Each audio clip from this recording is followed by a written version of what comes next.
친밀한 리플리 이번 화 보셨나요? 진짜 이번 편은 주영채의 본격적인 차정원 되기 프로젝트가 시작됐다고 볼 수 있을 것 같아요. 이제는 완전히 차정원으로 살겠다는 각오를 다진 회차였거든요. 그리고 진태석이라는 최종 빌런이 본격적으로 영채와 손을 잡으면서 앞으로 더 큰 파장이 일어날 것 같다는 예감이 들더라고요. 이번 화에서 영채는 한혜라를 찾아가서 사과를 하고 정원이에게서 훔쳤던 디자인북도 전달하면서 건양의 디자이너로 받아줄 것을 부탁합니다. 그리고 진태석과의 만남도 성사됐고요. 그룹 회장 만나기가 생각보다 어렵지 않네요, 진짜. 이번 화에서 가장 주목해야 할 부분은 역시 영채와 진태석의 거래 장면이에요. 진태석이 공난숙 회장이 왜 차정원을 돕는지 직접 물어보잖아요. 영채는 정말 순발력 있게 박경신 사건이 결혼 전 스캔들로 번질까봐 공난숙이 처리했다고 둘러대더라고요. 그리고 공난숙 회장의 약점을 자신이 잘 알고 있다고 하면서 건양 패션 디자이너가 될 수 있게 지원 사격을 해달라고 하거든요. 진태석 입장에서는 이렇게 확실한 약점을 쥐고 있는 영채를 이용하지 않을 이유가 없는 거죠. 둘의 동맹이 성사되는 순간이었어요. 그리고 안진아를 만납니다. 영채는 이미 안진아의 지인 마상기 기자를 통해 언론 플레이를 끝내놓은 상태더라고요. 신예 디자이너 기사를 미리 띄워서 한혜라가 궁금해하도록 만든 거예요. 그냥 건양 패션에 들어가려는 게 아니라 이미 외부에서 입소문을 만들어 놓고 들어가려는 거거든요. 그러면 한혜라 입장에서는 고민되면서도 탐이 나는 거죠. 그리고 저는 안진아가 패션 전공이라는 걸 이번에 처음 알았는데요. 함께 건양 패션에 디자이너로 들어가서 차정원을 밟아주자고 하는 장면에서 앞으로 정원이가 회사 내부에서도 고립될 수 있겠다는 생각이 들었어요. 영채와 안진아 두 명이 손잡고 정원이를 공격하면 정원이 입장에서는 정말 힘들 것 같거든요. 정원이는 김성희 실장을 디자인실로 보내줄 것을 세훈에게 부탁한 상황이지만요.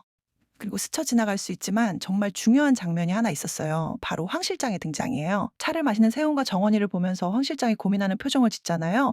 부회장실을 도청하면서 알게 된 진짜 영채의 접근을 알릴까 말까 갈등하는 거죠. 결국에는 입이 무거운 사람답게 물러서지만요. 저는 이 장면이 앞으로 전개될 스토리의 중요한 복선이라고 생각해요. 황 실장은 이 드라마의 최종 빌런인 진태석의 악행을 직접 수행한 사람이거든요. 25년 전 수화 사건부터 시작해서 온갖 더러운 일들을 다 처리했을 거예요. 그런데 자신이 했던 일이 수하였던 정원이와 그 가족에게 어떤 영향을 끼쳤는지 알게 되면서 나중에는 진 회장을 배신하고 정원이에게 도움을 줄 것 같아요. 어쩌면 진세훈 모친의 낙상 사고에도 황 실장이 개입해서 세훈에 대해서도 죄책감을 갖고 있을 수도 있고요. 악당의 오른팔이 양심의 가책을 느끼고 주인공 편으로 돌아서는 전개 충분히 가능성이 있다고 봅니다. 이제 예고편을 한번 살펴볼까요? 저는 예고편을 볼 때 정원이의 복수 장면보다는 대사와 작은 장면들을 더 주의 깊게 보았습니다. 이번 예고편에서 가장 눈에 띄는 대사가 영채가 누군가에게 내가 차정원한테서 진세훈을 뺐을까봐 그게 걱정돼서요 라고 말하는 대사예요. 영채 존댓말을 쓰면서 이런 얘기를 할 사람이 누구일까요?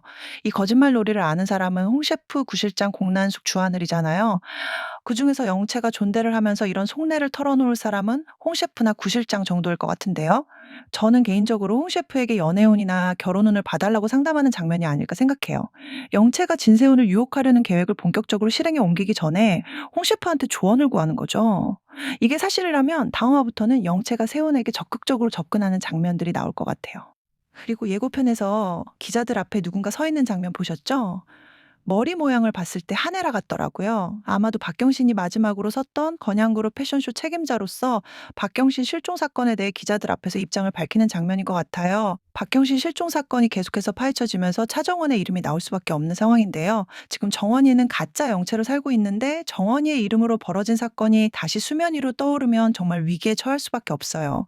신분이 바뀐 상태에서 내 원래 신분이 범죄 사건에 연루되는 건 정말 최악의 시나리오거든요. 또 하나 주목할 장면은 한혜라와 차정원이 함께 행사에 가는 장면이에요. 아이들도 함께하는 행사인 것 같던데 혹시 보육원 행사가 아닐까 싶어요. 이 장면이 정말 의미심장한 게 차정원은 7살의 엄마 한혜라에게 버림받았잖아요. 지금 주영채로서 한혜라와 함께 아이들을 위한 행사에 간다는 게 얼마나 아이러니한 상황인가요? 어 정원이는 아마도 그 자리에서 끓어오르는 감정을 느낄 거예요. 자기를 버린 엄마가 다른 아이들에게는 자상한 모습을 보이는 걸 보면서요. 차정원이 한혜라에게 아이를 버리고 간 엄마에 대한 날선말을 던지는 장면이 나오지 않을까요? 한혜라는 웃으면서도 뭔가 두둔하는 듯한 말을 하지 않을까 싶어요. 그럴 수밖에 없는 사정이 있었을 거예요. 같은 식으로요. 하지만 정작 그 친딸이 앞에 있는 건 모르는 거죠. 앞으로의 전개를 예측해 보자면 일단 영채가 건양 패션의 디자이너로 입사하는 건 거의 확정적인 것 같고요. 안진아도 함께 들어갈 가능성이 높아 보여요. 그러면 회사 내부에서 정원이, 김 실장 대 영채와 안진아의 구도가 만들어지겠죠. 여기에 박경신 실종 사건까지 재조명되면서 정원이는 정말 사면초가에 빠질 것 같아요. 한편으로는 황 실장이 양심의 가책을 느끼면서 정원이 편으로 돌아서는 전환점이 곧 나올 것 같고요. 그리고 영채의 진세훈 유혹 작전이 본격화되면서 세훈과 정원이의 관계에도 균열이 생길 수 있겠죠. 진태석은 뒤에서 영채를 조종하면서 동시에 공난숙의 약점을 캐내려고 할 거고요. 정말 복잡하게 얽힌 관계들이 폭발하기 직전인 것 같아요. 저는 친밀한 리플리 다음 이야기로 다시 돌아올게요.